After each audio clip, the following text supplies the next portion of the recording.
Welcome to the Grove Podcast, where we feature Evergreen members and their real-life stories of salvation, transformation, struggle, and hope. I'm Joy Gabbert, and today we have Olivia Watkins. Hi. Yeah, welcome to the Grove. Yes, thank you for having me. Yeah. So, a little connection to one of our past episodes. Your grandparents were on here. Yes, Ed and Janet Kaufman. Yeah. We love them. Yeah. So when they tell their story, they mention, because they were missionaries in Thailand, they mentioned that at one point their grandkids came to see them, and you were one of them. They get to go. I was one of them. Yeah. It was me and my oldest little sister. We went to go see them, Yeah. and it was amazing. Yeah. So we'll get to that. Like you can just mention in your story a little bit, like when that happened. Yeah. But we're going to get to hear your whole testimony today. But first, why don't you tell us a little bit about who you are? So I'm Olivia Joy, and I don't know. I am 23 years old, about to be 24. I've been going to Evergreen all my life. I was born into Evergreen. Okay. So I really don't know another church other than Evergreen. I serve in on the worship team, and I've been serving there for a little less than a year now. It's coming up on a year officially. So yeah. Awesome. Okay, so why don't you tell us a little bit about your childhood and those early years of your life? Yeah. So I always like to start with like my birth story because God has had his hand on me ever since I was born. When I was born, I wasn't born with, it actually happened during my birth of a traumatic brain injury. Okay. And whenever I was born, the doctor put suction on my soft spot too long, and it caused bleeding and fluid on my brain. And from day one, the doctors were telling my mom and my grandparents, like, hey, if she lives, like, she's not going to walk, she's not going to talk, she's going to be in a feeding tube, like everything like that. And kind of like put my mom in distress, obviously, And my mom kind of lost faith in God for a little bit because she was like, how are you going to do this to my firstborn? Yeah. Kind of thing. And she was just very angry. And my grandparents prayed over me. And one day the doctors came in and they were like, we don't know what happened, but she can go home. Like all the fluid, all the bleeding on her brain is gone and she can go home. Like, we don't know what happened, but she's fine and she'll be fine. So I love it when there's those medical anomalies where they're like, we don't know. Yeah, we don't know what happened. Yeah. But there's people out there who were praying who they're like, well, we know. Yes, exactly. Yeah. But growing up, I mean, I had a typical normal-ish childhood. My mom and dad weren't married. So it was just my mom took care of me mostly, and then they had my oldest little sister, Jonna, who is about to be 21 now. Okay. We're about almost 3 years apart. And so they had her, and then they split up after that. And so it was just my mom taking care of us mostly. She was a single mom. And my dad really wasn't really in the picture. Like, I remember when I was like 4 or 5 years old, my dad showed up to the door one day and I did not know who he was because that's how long I didn't see him. Wow. So, but yeah, but growing up, like my mom always taught us about Jesus, and we would grow up watching VeggieTales and all that kind of stuff. But my grandparents were the main spiritual leaders in our life. They were the ones to take us to church and have us in church every Sunday, every Wednesday. And like, I just remember growing up at Thoreau, whenever Evergreen was meeting at Thoreau and everything like that. At the age of 7, I quote unquote accepted Christ. Yeah. What was that experience like for you? Yeah, it was just a scary experience. And I say that because like it was one day I was at home with my grandma and with my Nana, and she was going through like where we go after we die kind of thing. and one place was hell if we don't believe in Jesus and follow Jesus and everything like that, or follow God. And I was just really scared. I was like, I don't want to go there. I don't know anyone who wants to go there. So it was kind of like a fear factor for me of like, okay, if I pray this prayer, then it's all going to go smoothly and I'm going to go to heaven, kind of thing. And I was kind of on fire for Jesus, but I thought like that it was like a chore for me now that I look back at it. Like I would bring my Bible to school every day and like act like I was reading it, but I really wasn't like getting in any like spiritual nutrients from it. I was just kind of like going with the flow of things. So yeah, that was more of like my earlier childhood. And then things start to get a little harder at home around the age of 9. Mm-hmm. That's when my grandparents told us that they were moving to Thailand for 2 years. Yeah. And my heart shattered because I was like, those are my two like biggest like supporters. Mm-hmm. Like they are like my backbone. And whenever things aren't going good at home with mom or things aren't going good with my dad, like my grandparents are like my second parents. And that's when my dad started fighting for like joint custody and everything like that. And it was just an ugly battle, very ugly battle. And yeah, at age 9, that's when stuff started getting a little rough. And that's when I started really experiencing like depression and suicidal thoughts for the first time, which it's very rare to hear of like a 9-year-old. Yeah, what does that look like in a 9-year-old? It's really strange. I remember my first suicidal thought and it was like, why am I even here kind of thing? Like the world would be better off if I wasn't here. And I remember thinking to myself, I was just kind of like, what the heck? Like, what is this thought? Like, no, I'm supposed to be here. Like, everyone tells me they love me. But then I was thinking like, no, people don't love you at the age of 9. And now that I look back at it, it was just really, really, really weird to think that way. And I never expressed it to my mom, but I started like self-harming at the age of like 9 or 10. And it wasn't like cutting or anything like that, but I would like hit my eye or on the bottom of my eye on stuff to like cause like black eyes or like a sore face. Oh, wow. And it would oddly make me feel better. And so I kept doing that in secret and like scratching myself and like hurting myself just to like make those thoughts go away, because for some odd reason, hurting myself made those thoughts go away. Around this time, you were also starting to experience some forms of abuse. Mm-hmm. My dad started drinking a lot, and like to the point where he would leave and then come home drunk, and then the next morning make my sister clean up like his vomit and everything like that. Like it was horrible. And he would let people at his house who were watching us like verbally, mentally, and emotionally abuse us. I was called fat and ugly at the age of 9 or 10, which that's not what anyone wants to hear going through that, especially like at the beginning stages of puberty kind of thing. Right. Like that's nothing no one wants to hear. But me and my sister both went through that. Jonna went through verbal, mental, emotional abuse with her learning, because she had just a little bit of a tougher time catching on to things and everything like that.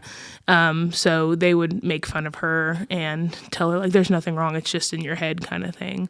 So it was a really tough time. It was really, really tough time. Like we would count down the days going over to my dad's house. Like we would have 5 days and I'd be like 5 more days, 20 more hours until we go to dad's house. And then I would start crying because I would hate going over there. So not only is this abuse happening and kind of a rocky family life, but you started having an addiction. What kind of an addiction started for you? So I was exposed to pornography at a very, very young age, mostly with like music videos and everything like that. And yeah, I was exposed to it around the age of, I want to say like 8 or 9. I just leaned into it because it made me feel better, kind of thing. And it was a struggle. It was a huge addiction until like the past 7-8 months ago, kind of thing. So it had been an addiction for most of my life that I battled on and off with. And but it started at the age of like 9 or 10. So pornography typically is talked about as a problem for boys that men and boys struggle with. What is it that you would want to say to girls who, they might feel extra shame because, oh no, this is a boy problem. I shouldn't be struggling with this. So what would you want to say to a young lady who might be struggling with a pornography addiction? Definitely, it's okay to speak up. Guilt doesn't come from God either. Which I had to learn with my addictions and everything, and bringing that forward to God, because I felt a lot of guilt. I felt a lot of shame, and that does not come from God. Now, God will convict you for those things and maybe like say to you, like, this is not what I want for you. Like, I want better for you, but he's never going to make you feel guilty. And speaking up and having like accountability partners, like one of my best friends, Miriam Bennett, like she has been my accountability partner for the past year, give or take. And like having accountability partners like her have been amazing in life. So like even reaching out to like your bestest friends who you can trust and being like, I am struggling with this. Like, can you keep me accountable? Can you pray with me? Can you pray for me? Like all that stuff. Like definitely those are some of the things I would say. So not only did you start dabbling in pornography, but there was alcohol available in your house. Yes, especially at my dad's house there was. I thought I was clever and like drank some and then put water in it. So he'd be like, oh, he didn't notice kind of thing. But I would start drinking and like sneaking alcohol and everything like that. It was really bad. And that started at age 11. What was the thinking behind that? I would watch movies, like the movies I watched with my dad it was not the best for an 11-year-old to watch. Yeah. And like you would see these people like drink and experiment with drugs and everything. Yeah. And you would just see like the happiness in their eyes for like that split second. And that's what I was chasing. I was like, I just want to feel happy even if it's for 5 seconds, like just to feel that happiness kind of thing. And so yeah, I started drinking and experimenting with drugs. It started with pills. My friends would bring me pills that their parents had in like their medicine cabinet, and we would crush them up and snort them at school. I tried heroin a few times, and it was just a downward spiral. Because I just wanted to chase that happiness feeling. Like I just wanted to feel good about myself and good mentally just to get through the day. Yeah. So what was it that started waking you up? There was a moment for you that...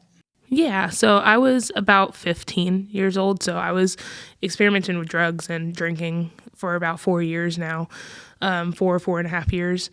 And I snuck back into my house one night, and my little sister Isabella, she came into my room one night because I think she heard me or something, and she was still up or something like that. And I just had my fix. I was either drunk, high, or both. And she came up into my room, and I like put the covers over me because I did not want her to see me. I was like, no, like, get out of my room, like leave me alone, like I'm just trying to sleep kind of thing. And she crawled into bed with me, and she just held onto my arm, and she was like, I know you're not okay, sissy, but I know everything will be okay. And I was like, okay, here come the waterworks, like kind of thing.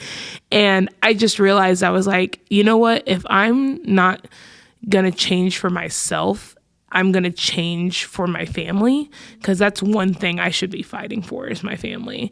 And like, this is even before like I turned away from God. Like I was faking it at church. Like I was still going to church, leading worship for youth and everything, but I was still living this second life, obviously. And I never really turned to God that much just because I thought he hated me throughout all this stuff that I was doing. So I was just like, you know what? I'm just going to change for my family. Like, God is still mad at me. I'll deal with that later, kind of thing. So that's what really got me changing. And then I did not touch hard drugs since then. Yeah. So yeah.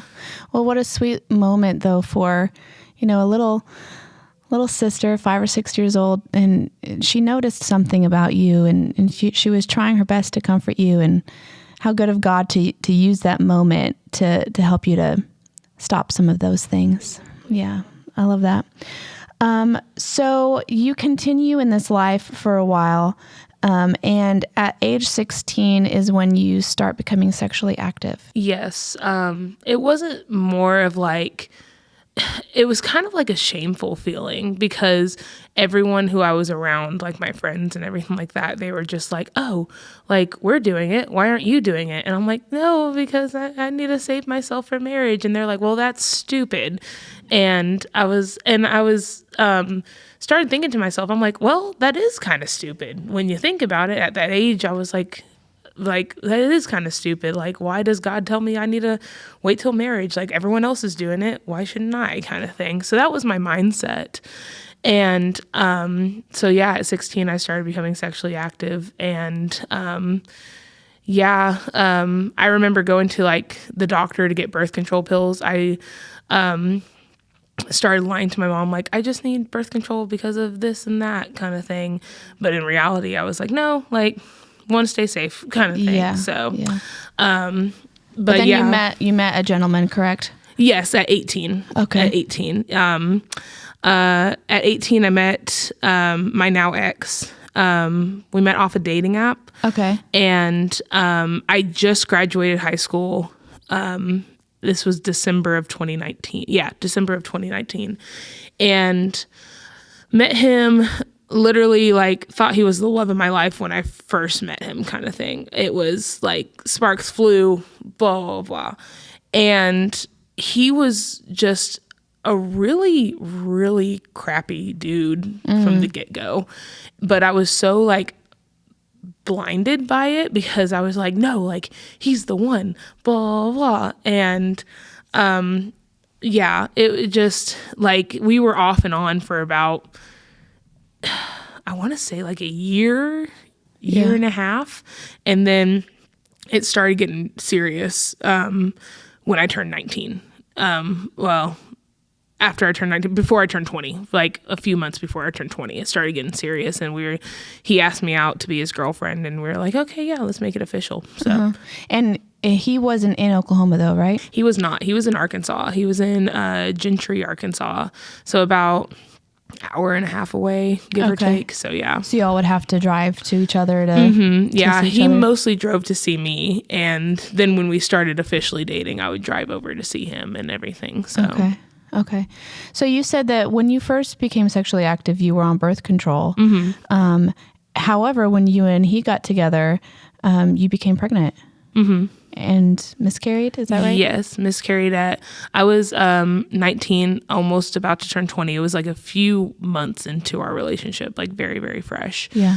And I miscarried. I didn't know like what was happening. I just woke up one morning, like early one morning, in a lot of pain. Yeah. And did not know what was happening. And I went to the doctor by myself, because I was like, this is not normal. Yeah. And they were like, oh, like, you had a complete miscarriage. Like, this is what happened. Because you didn't know that you were pregnant. Exactly. Right? Yeah. I was like, what do you mean? Like, no, that can't happen to me. Like, you're kidding me, kind of thing.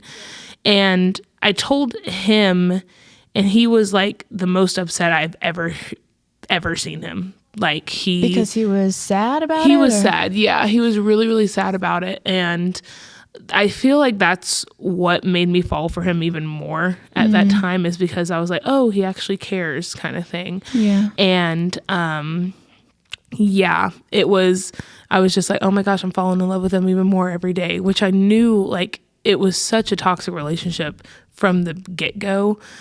But the enemy just uses things in a different way, like, oh, well, this happened, so he must care about you and all this and blah, blah, blah. And he was just blinding me from all the toxic things that were happening. What kind of toxic things were going on?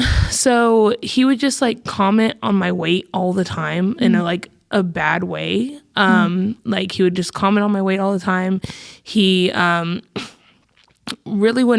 he would be drinking all the time as well. Like he would go out partying all the time and like drunk driving and causing fights and everything like that as well. Like stupid fights that we didn't like need to be fighting over. So it was just like little things after little things. So yeah.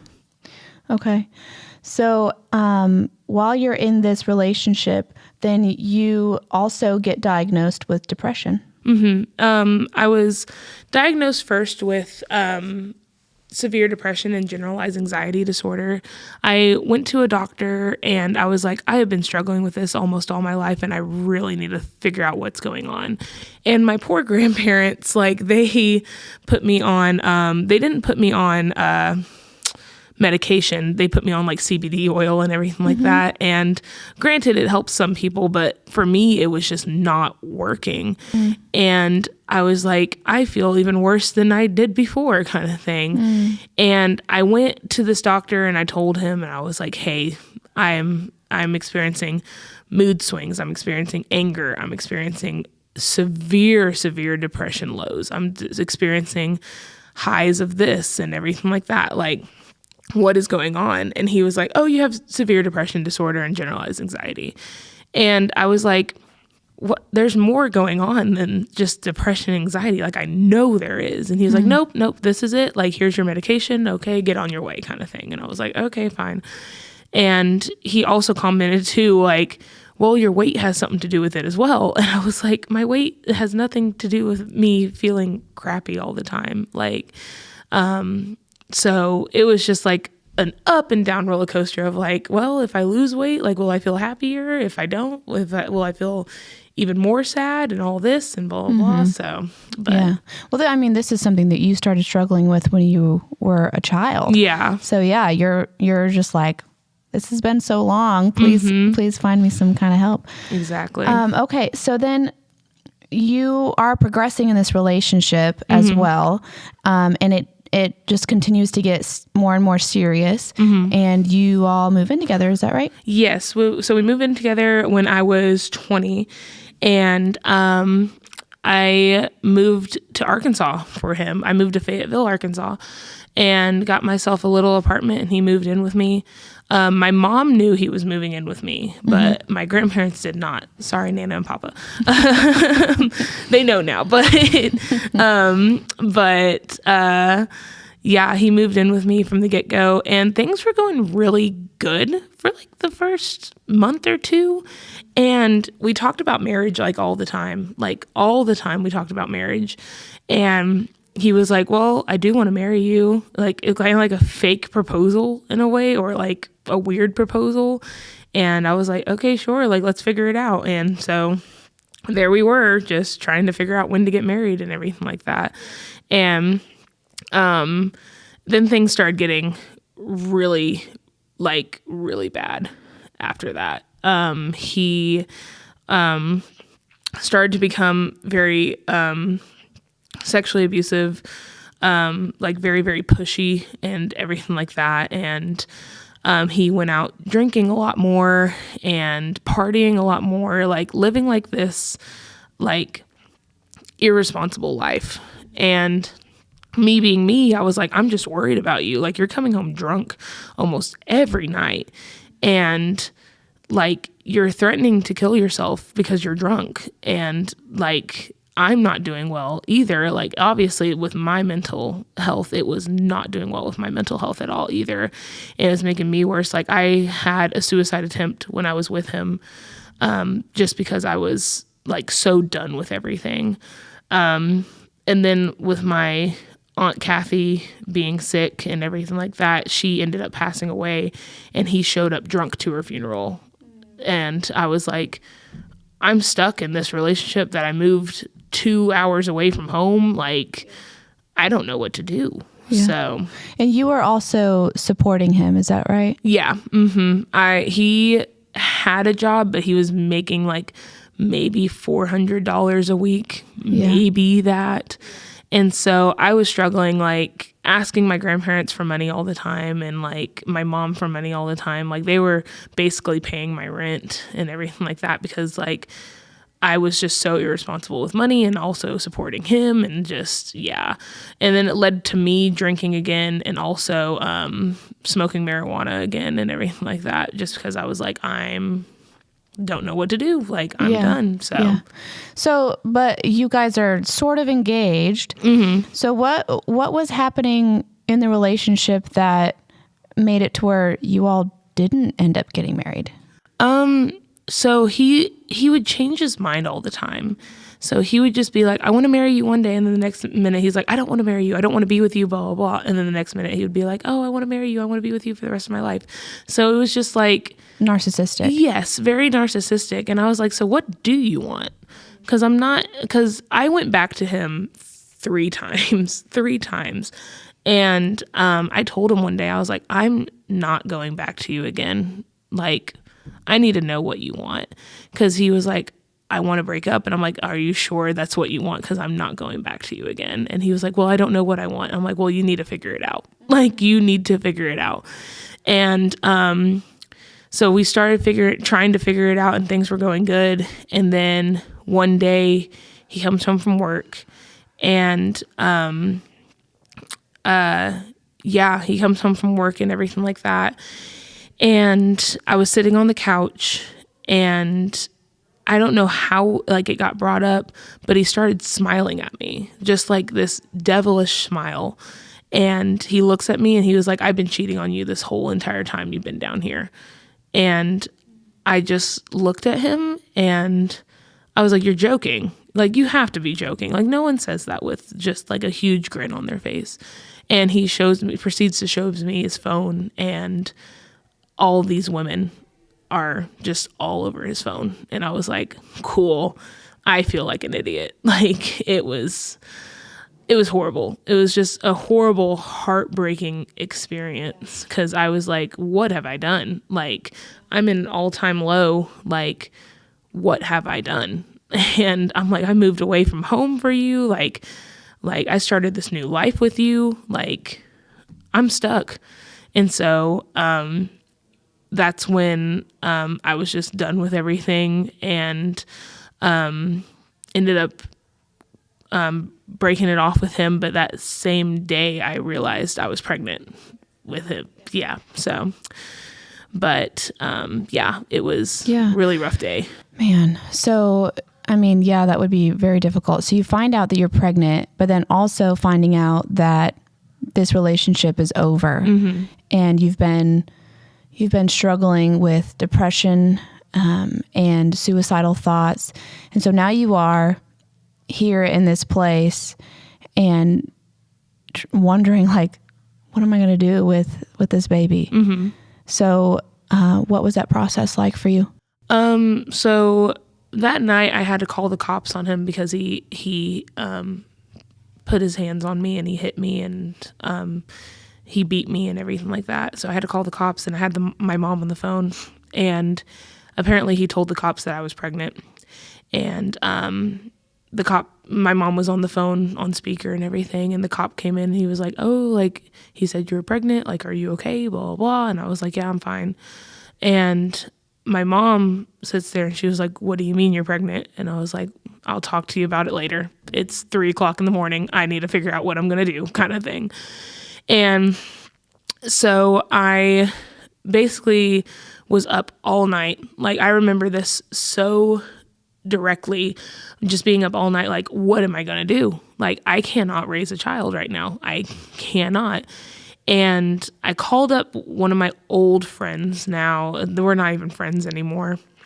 And she was like, well, there's a Planned Parenthood in Tulsa that was still running at the time. And I was like, okay, cool. Like, whatever we need to do, kind of thing. And so she met me up there about a week and a half later. And I decided to get an abortion pill and abort my baby. So it was at that time, I didn't think anything of it. But then like a few days later, whenever I went through the whole abortion process, I felt nothing but guilt and shame. Like, just of like how much of a horrible person I am and everything like that. And it wasn't from people. It was just like this self-afflicted guilt and shame that I felt. So yeah.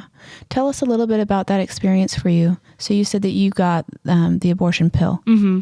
So basically it was 2 pills. You took one at the office and then one at home. And they basically told you like you're going to be kind of like uncomfortable, kind of like it's like your monthly cycle almost. And they lie to you from the get-go. It was like 20 times worse than that. And just a very painful experience and mentally painful experience as well, because like, you know what's happening. And yeah, it's just the one word I can describe it is just painful mentally and physically. Yeah. So did they do an ultrasound or anything for you? They did do an ultrasound. I was about, I want to say 10 and a half or 11 weeks pregnant. Yeah. Yeah. Okay. Man, I'm so sorry. Yeah. So after you have this abortion, what kind of state were you in? I was in an all-time low. Yeah. I was even more depressed than ever. I just wanted to move back home. I took my ex to court to get a protective order against him so I can move back home. And like I was working, but barely making any money. Like it was just, I was tired. I was really tired, and I was tired of life, to be honest. I was very tired of life. And I was just like, you know what? Like, if I died tomorrow, I feel like I'd be okay with that. Mm-hmm. So what was your mindset at the time about abortion? Would you call yourself a feminist, or did you grow up believing that life started at conception? Where were you in that area? So I grew up thinking life started at conception at the time, knowing life started at conception at the time. And that's what I was taught. And then whenever I left church, got into this relationship and everything like that, I slowly started turning into like a pro-choice person and very much a feminist of like, you know what, it's not your body, but all this, like, it's just a clump of cells kind of thing. Like, that's what I really thought. And then I realized, like, after having my abortion, I was like, oh my gosh, like, no, that is not correct at all. But I still hid behind that fact because I was like, well, no, I'm going to be a hypocrite if I change my mind all of a sudden. And also maybe were you trying to justify? Mm-hmm. Yeah. Just justify the whole situation and everything like that. So, but yeah. So you're in this all-time low, and you decide to move back to Tulsa in October of 2021. Mm-hmm. How was that for you? It was a little rough. 'Cause when I moved back, I moved in with 2 friends who I thought were my best friends, and I stayed there for a week and a half, and they kicked me out for no reason. And then I moved in with my now ex friend. I ended up moving in with her and sleeping on her couch for 2 months. Okay. So I was basically homeless. Yeah. And I was, all my boxes were either in her garage, my mom's garage, and in my car. And it was just me and my dog. And we were just living the life kind of thing. And then after that, New Year's Eve of 2021, my mom found me an apartment between 71st and 61st in Peoria. Okay. And a cute little apartment, bad area of town. Yeah. But I still wasn't really like happy. I was just like, I'm here. Like, I'm living. I was working a job that paid me $10 an hour that I only worked weekends on. It was rough. Yeah. It was really rough. Yeah. So. But through this time, you still have a relationship with your grandparents. Mm-hmm. And I believe it was your grandmother who invited you to come back to Evergreen. Yes. So she invited me to come back to Evergreen. She was like, oh, like, just start coming back. And I was like, okay, fine. I'll go to the Christmas Eve service just for you. Mm-hmm. And so I went to the Christmas Eve service, and the very first person who gave me a hug was Samantha Blake. And I will just always remember that. Like, she just looks at me and like she runs over and gives me the biggest hug. And I'm like, you don't know what I've been through the past few years, kind of thing. Like, you should not be hugging me, kind of thing. Mm. And I just felt like comfortable but uncomfortable, if that makes sense. Yeah, sure. Just because I was like, oh no, these people are going to judge me as soon as they find out. But in reality, they're not going to judge me. They're just happy to have me home. Mm. And then Philip Jackson kept pushing me to like come back to Reach, because I used to go to Reach whenever it first started, when there was like only like 10-12 of us. Okay. And but yeah, he kept like pushing me to go back to Reach, and so I started going back to Reach too. Okay. So yeah. So tell me about those gatherings. Did you feel accepted? I did. I felt nothing but acceptance. At first, like, I knew the enemy was using it against me because I didn't have like a community yet. Yeah. But I kept like pushing through it. My grandma was like, no, just keep pushing through it. Like, you got this, like, blah, blah, blah. And I was like, okay, like, I'll just keep going. And then, so yeah, like, we would go to like worship nights, and one of the worship nights was called The Gathering. Okay. And it was in downtown Tulsa. And yeah, that was like one of the biggest nights, and I was still kind of uncomfortable. So I brought like my now ex-best friend with me, and like didn't really think anything of it.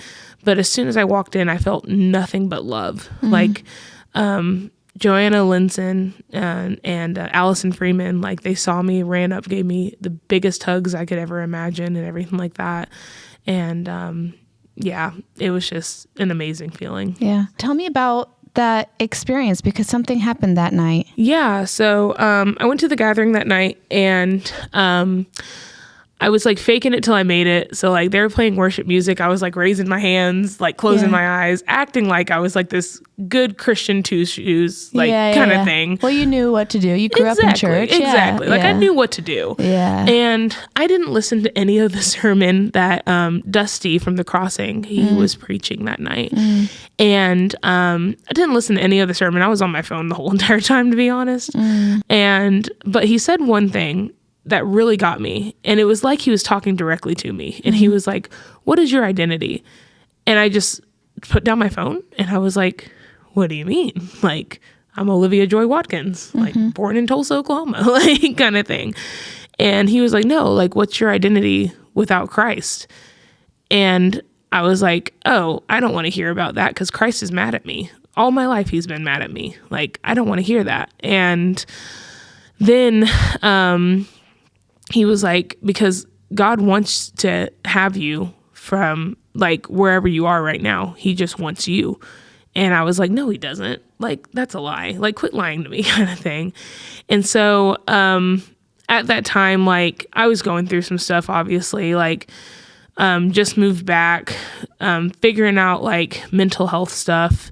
My grandma on my dad's side, I said my goodbyes to her that morning because she was passing away and everything like that. And said my goodbyes to her that morning. Like, I was going through it. And so I went to Philip Jackson just crying my eyes out. I was like, I don't know what to do. Like, and he was like, God is probably not mad at you the way you think he is. And I'm like, that's not true. Like, he has to be. Like, all the stuff that I've done in my life, like, no, he is mad at me. Like, he does not want me.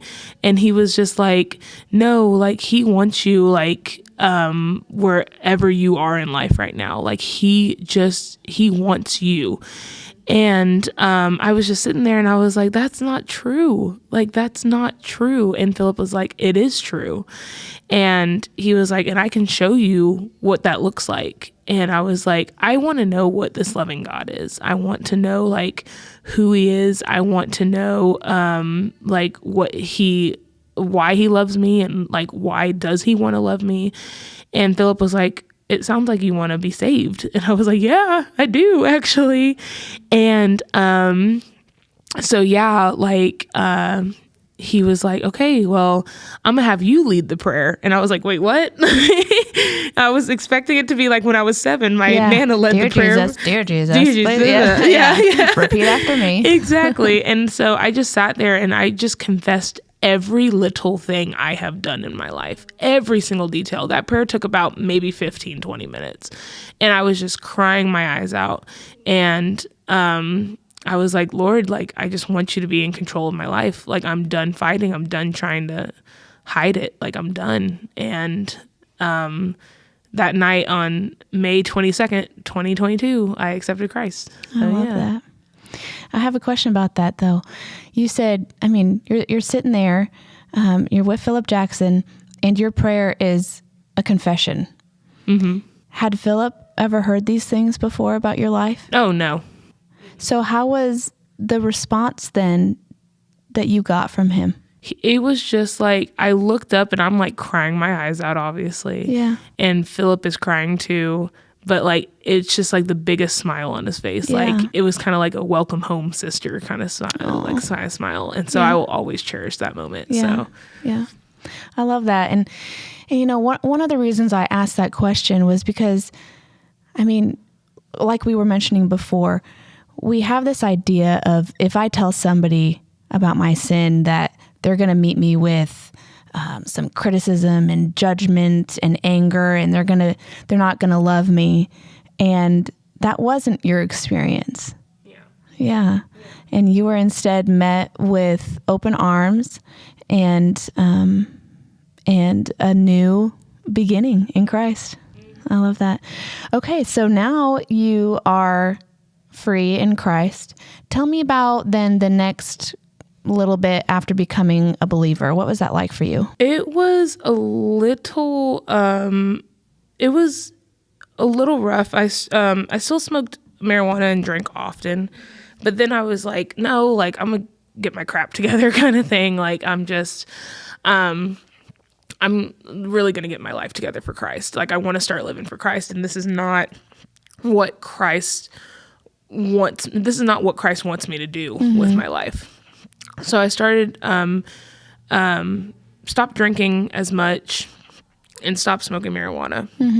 And then I started becoming more invested in Christ and just working through all my guilt. And because I started realizing, people started telling me, like, Christ does not make you feel guilt. That is from the enemy. That is from the world. Christ convicts you, but he doesn't make you feel guilt. And I was like, okay, I need to work through this. Like, I need to, like, break down, like, where am I feeling guilt? Why am I feeling guilt? And hearing God's voice and not the enemy's voice. So started working through that and reading my Bible more and like talking to God more and just realizing, like, what does God, or how does God see me? And that's how I should see myself, is how God sees me. So, and you know, after salvation, we don't just magically get over our habits that are sinful, and we don't magically, you know, lose addictions. I mean, I think some people, God does do some of that for them, but it's sanctification. It's a process. And so as you were going through this process of sanctification, then you also started seeking a little bit more help from doctors. And what did you find? So I ended up going to Laureate, and yeah, it was an amazing experience, because at first I was like, no, I'm not going to go to Laureate. That's where all the cuckoos go, kind of thing. And my mom sat me down and she was like, no, like, they're really going to help you here. So I went to Laureate as an outpatient, and I sat down and talked to them, and I was like, this is what I'm going through. And before Laureate, I went to one other doctor, and she really helped as well.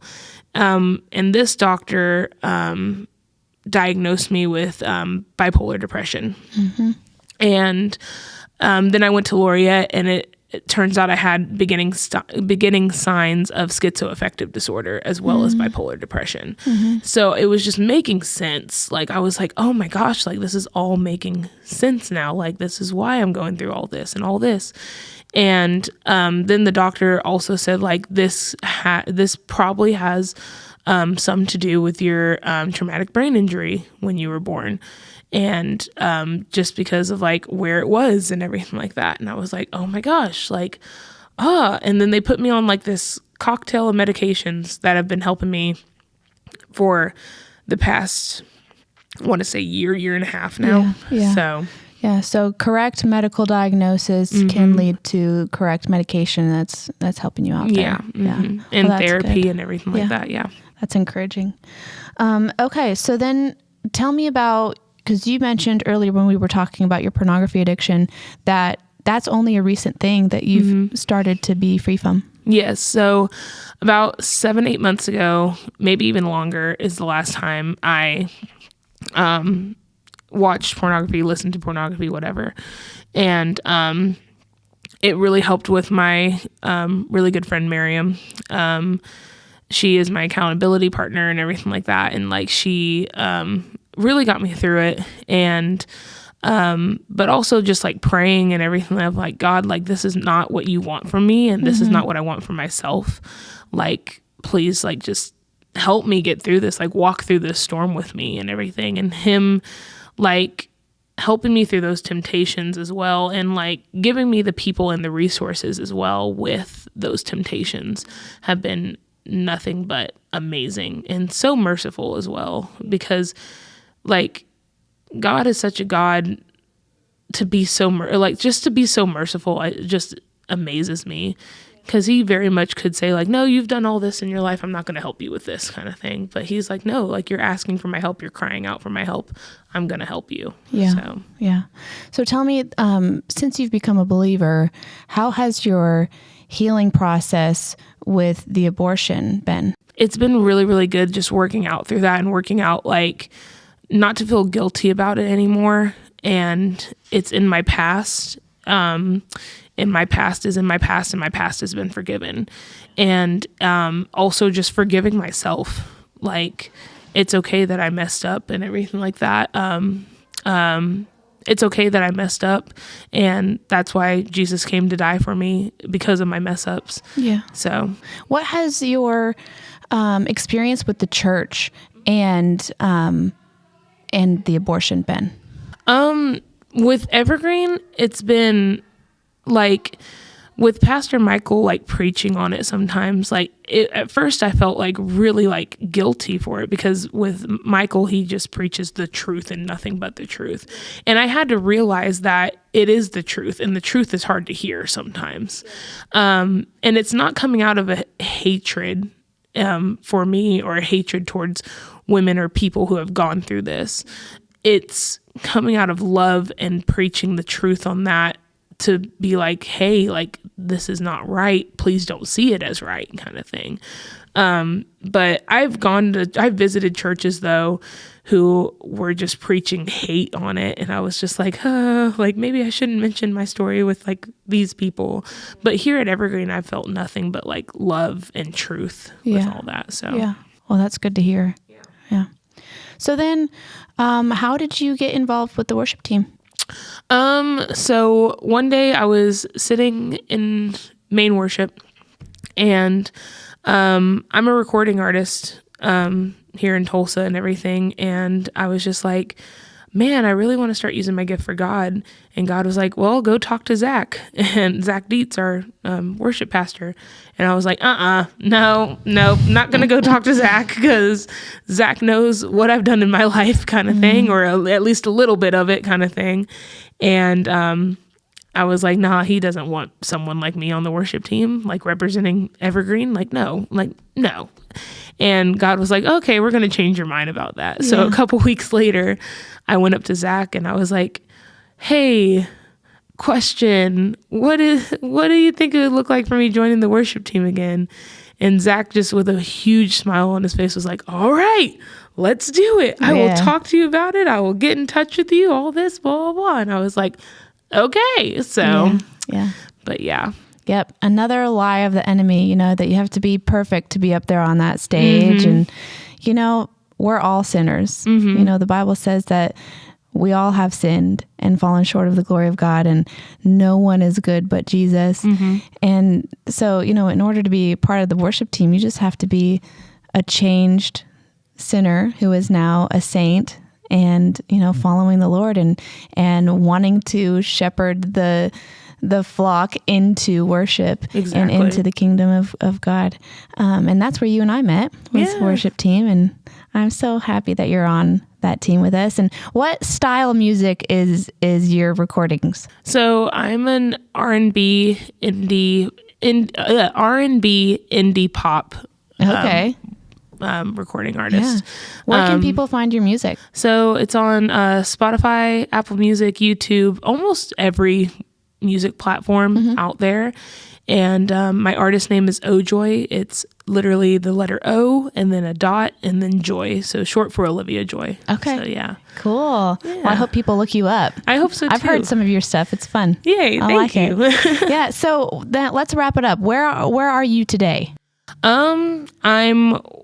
It's so funny, because recently God told me to leave my 9-to-5 job to go be a waitress and a barista again. So working 2 jobs and, enjoying life, smiling more, looking at everyone for the beauty, who they are in God's creation, and, learning how to love myself and seeing myself like how God sees me. And everything. So that's where I'm at right now. Yeah, I love it. Are you being discipled by anybody right now? I am, by Kiva O'Mealy. That's awesome. Yeah, I absolutely love it. So yeah, that's good. That's good to hear. Our church is big on discipleship. It is. It is. We love it. Okay, so to bring this to an end, what is it that you might want to say to somebody who might be listening today? Maybe an Evergreen church member, or somebody that just found our podcast and they're hearing your story for the first time. What is it that you'd want to say to somebody who might be finding themselves in a situation where their life has been one thing after another, and they're battling depression and suicidal thoughts, and it just doesn't seem like there's any kind of light at all in their life? What is it that you'd want to say to them? God's got your back throughout the whole thing. He's never going to abandon you. He's never going to lead you astray. He's going to walk through those storms with you. He's not just going to let you walk through them while he cheers on the sidelines. Like, he's going to walk through them with you. Thank you for tuning in and listening to today's episode. If you have any questions or want to hear about our church, please visit our website at evergreenbc.org. That is evergreenbc.org.